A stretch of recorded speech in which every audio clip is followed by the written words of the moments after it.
I just got out of the supermarket and I was asked to spare some change. I couldn't help but think back to the memories when I used to be kind to people and used to give them a little bit of money to buy drugs. I was the kindest person in the world, feeling so much pity for people that don't have a house or teeth. Thus, I was somehow better than them.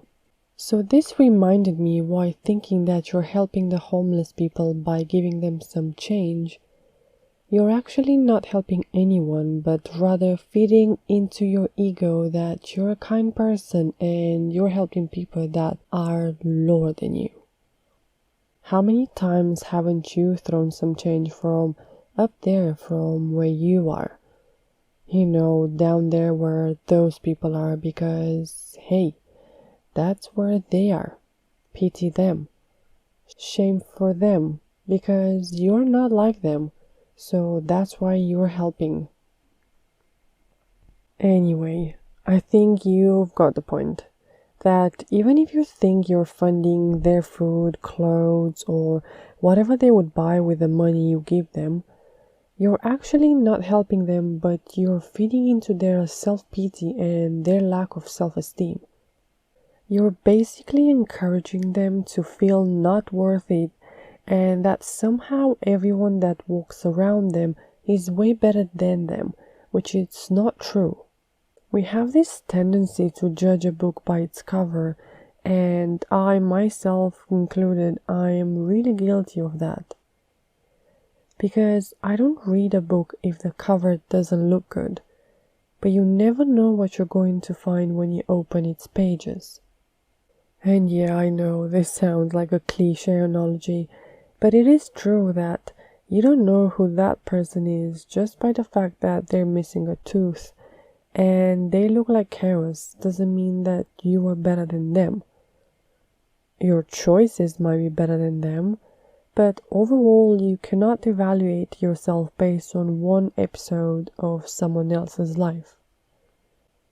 I suspect that those who give money to the homeless are the ones who are not feeling good about themselves. Of course, this is a generalization and I mainly speak about my own experience. I slowly and painfully managed to come to terms with the reason of my behavior. And this is only one part of it. Why I was so not genuine and basically bullshitting the person and myself. You might say, well, that's not very kind, Helen, because they don't have what you have. And you are meant to share. And I agree with that. But sharing your resources with people that are bad at building resources, it's not going to help them that much. I have learned to understand what the right means when they basically don't want to share their wealth. I used to have this ignorant, simplistic idea of, if you're wealthy, why don't you share with me because you have so much? If you're poor, most likely you had this idea at any point in time. Until you're not the person that builds the wealth, you will think that you are entitled for the wealth because, hey, they have so much of this. They should share.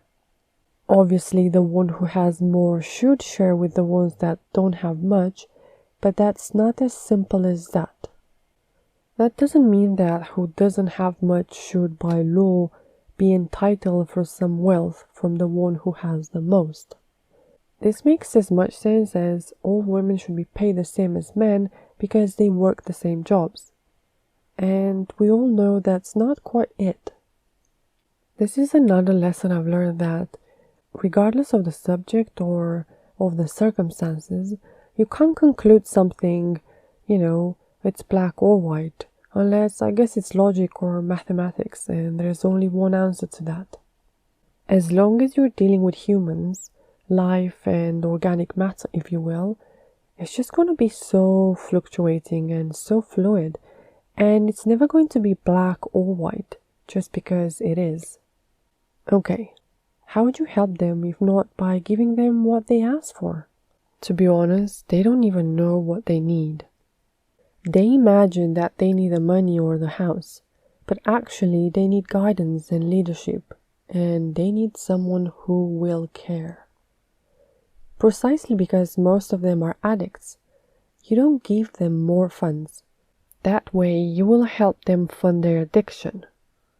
Yes, sometimes they're going to buy themselves a sandwich, but like I said, when people are giving them funds, that helps them to pay for the living on the streets.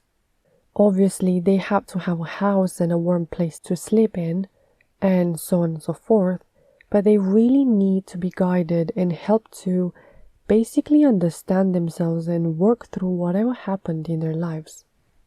I think they need meaning.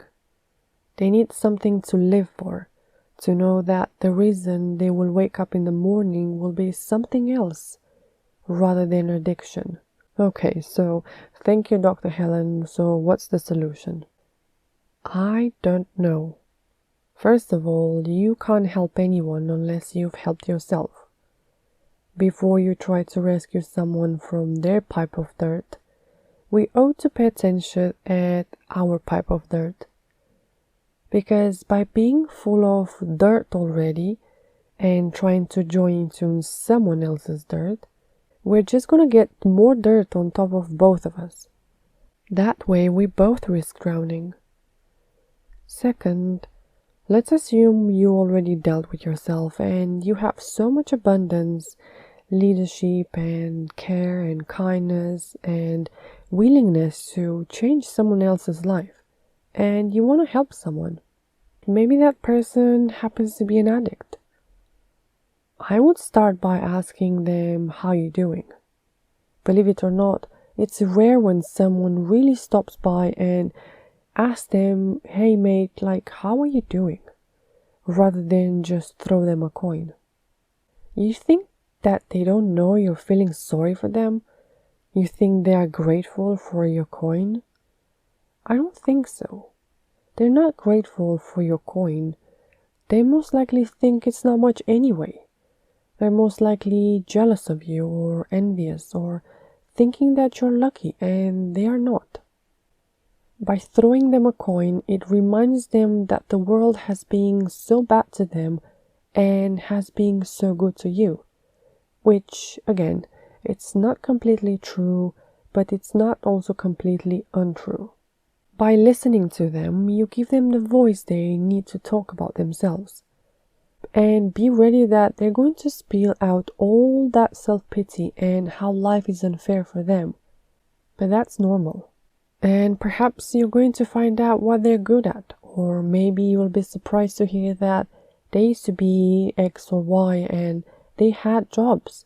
Maybe they also studied, but they just lost themselves at some point. Perhaps that way you can find a way to direct them to something that will guide them, to face up to themselves first, so they can face up to the world. They need to be able to carry their own weight before they get back into the world. You have to trust them, and probably you'll get burned, because that's what happens when you trust an addict. But that's courageous, to trust someone that you know you're going to get burned by. And it's up to them. It's their loss. You just have to make sure you don't lose everything because of them. You should be able to take the losses of people in these circumstances. Because addicts are people that run away from themselves. And by giving them resources, you're just funding the road journey from running away from themselves, if that makes any sense. I know this sounds harsh and it's easy for me to talk because I'm not hungry and I'm not in a corner of Tesco. I've learned that you have to kill the person that you are in order to change. And that's going to be painful. That's going to be bloody painful, psychologically. I don't know why. It feels like the death of your ego. I know that the ego never dies, but it feels that a part of it dies. And you think that you're losing so much, even though you're not losing anything. And on the contrary, you're basically swimming at the surface from your own misery. People have to go through that. They have to lose so much before they start changing. And many of them lose everything and die. and never change. So yeah, that's it, I guess. This was definitely not your usual men versus women video, but I'm not planning to invest in a channel that is amplifying and also feeding into men's or women's patheticness. I apologize if I misled you and you sign up for either side and now you're disappointed that you're not going to get the content you thought you would. So please feel free to unsubscribe because I'm not planning to fund your journey of embitterment or bad past memories. I want to fund your journey from running away from yourself because, like I said, by focusing on how the people are failing, we're just running away from ourselves. And that's not what we want. That's not what I want.